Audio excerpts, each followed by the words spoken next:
Welcome into this latest edition of the Charleston County Connects podcast. I'm your host, Sean Smetana, and we are thrilled to be joined by Charleston County Coroner, Bobbi Jo O'Neill, and we get to add award winner to your resume.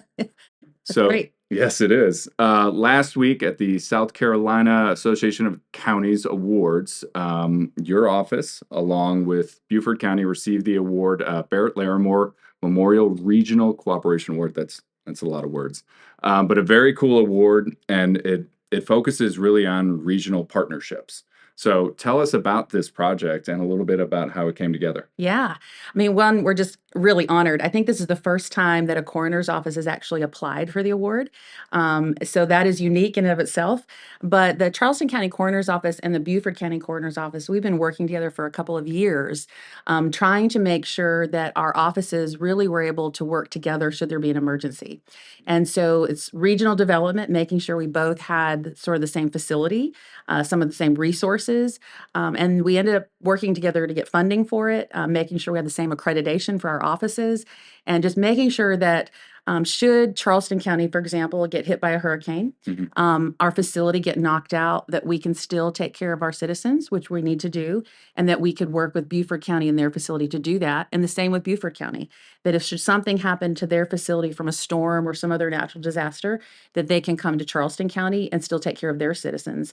And that's really what it's about. It's about taking care of those who can't speak for themselves, being able to continue to tell their story, make sure we keep our forensic science up really cutting edge in both offices. And that is really the essence of the project. And it's one of a kind. I'm not aware of a project like this among two coroner's offices in the country. So to have two offices within South Carolina to do something like that it really is innovative and really special. What are some of the examples of how this partnership can benefit the public? Yeah, well, so first of all, through our data. So the data that coroner's offices have from information is really important back to our stakeholders from a public health perspective. So when our state and our federal governments, they are making decisions based on policy for public health, the criminal justice system, for emergency management, where they get a lot of that information is from death certificates and information provided by coroners. Mm. And so both offices have the same case management system, and that way we're talking the same language. We make sure that when the media is calling my office and asking for stats, and then they call Beaufort County and ask for stats, that we are inputting it the same way and it makes the same information. So from a public health perspective for our stakeholders, that's really important, especially when we look at the opioid epidemic and how many drugs deaths are we having in each jurisdiction. Part of this really started when we were recognizing other counties, some of our other neighbors. The media would call our office, call another office, and the data didn't make any sense. Gotcha. And it has to do with how everyone's reporting it and how they're inputting that into the systems. So that's first. That's a one way. The other way is the equipment that we both have gotten in. So again, the opioid epidemic, we both have what's called rapid toxicology machines now. And prior to that, if we were to have a suspicion that someone had died of a drug toxicity, it would take us at least 30 days to get results back. We would send off a sample, it would go to a lab, and we would have no results. We now, through funding, both of us got rapid toxicology so that we have results within the day. And what that does is it allows us, one, to give answers to families. And first of all, that we are suspecting it. It also allows us to give that information to law enforcement so that they know where we are seeing drug-related incidences so they can go in and try to figure out who's dealing in those areas.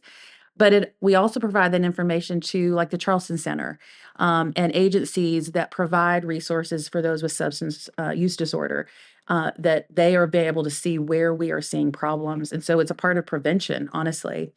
Both offices now have become Narcan distributors, so we both are able to distribute Narcan.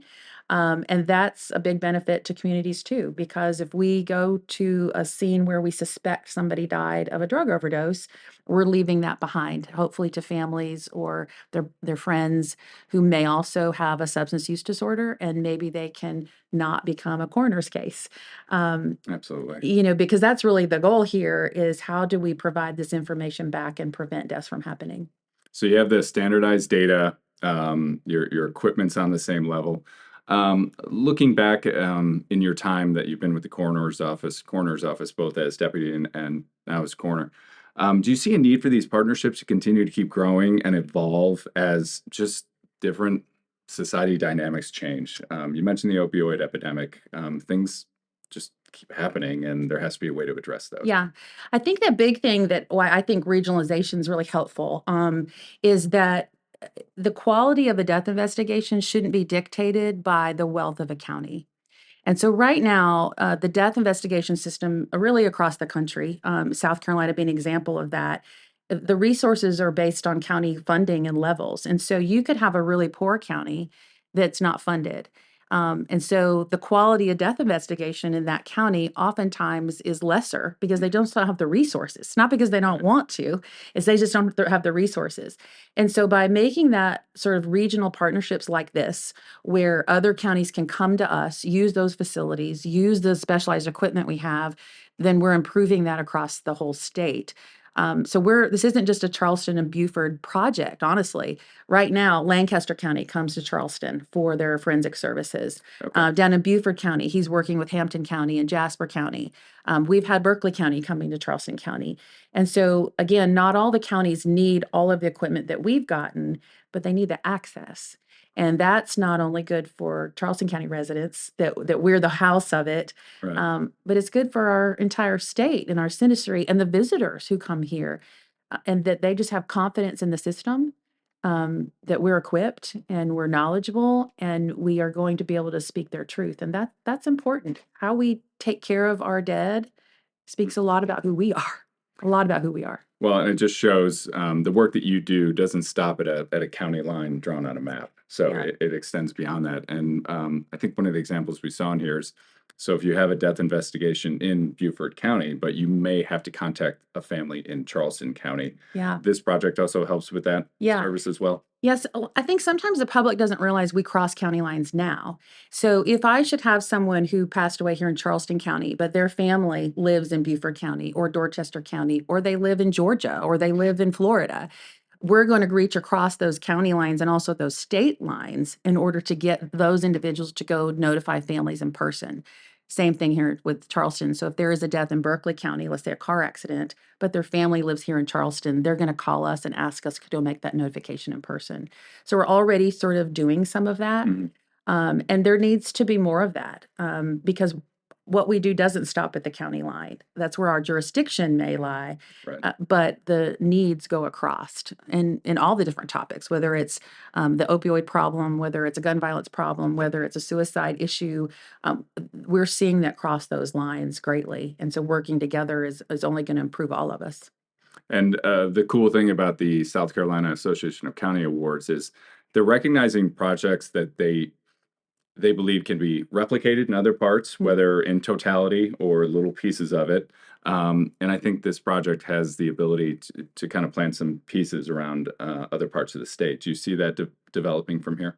Yeah, and some of that we're already doing. Again, I think I mentioned to the judges during this competition, we didn't even know that this award existed. We were already sort of doing it. Mhm. So again, the case management system going regionally, we're trying to get the entire state on that. So again, parts of this could be replicated and maybe up in the upstate, maybe Greenville, Spartanburg, or up in there could do something similar to what we've done here and replicate it, whether they do it all in totality or again, in partial pieces of it. About access and being able to have access to this type of equipment. The other piece of big equipment that was talked about a fair amount that we got was postmortem radiology.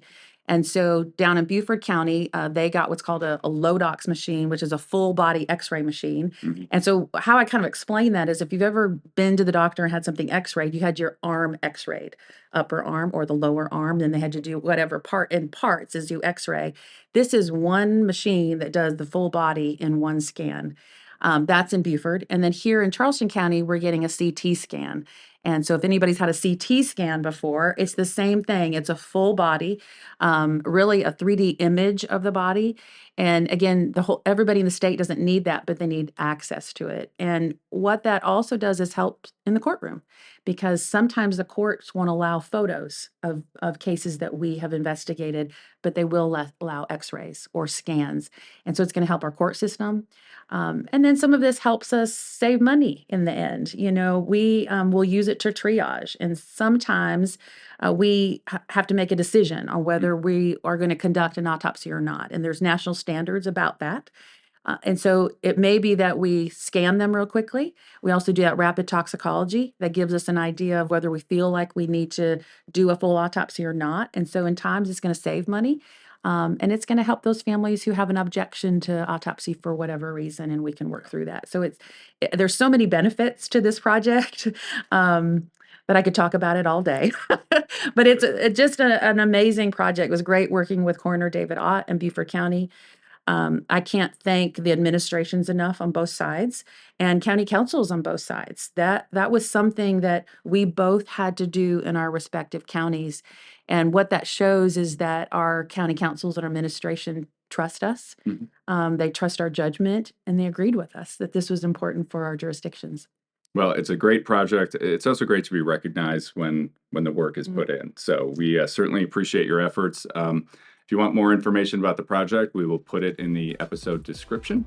And Bobbi Jo O'Neill, thank you very much for your time. Thank you for having me.